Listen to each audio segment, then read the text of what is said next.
வண்ணன் மணிவண்ணன் சரையு நதியின் நாயகன்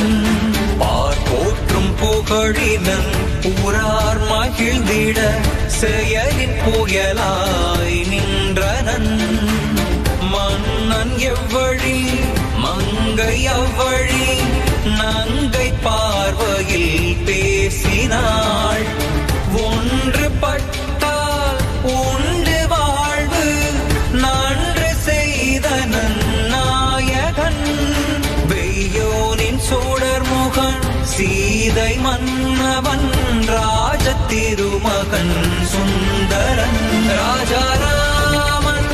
சீதாராமன் கோசலை ராமன் கோதண்டராமன்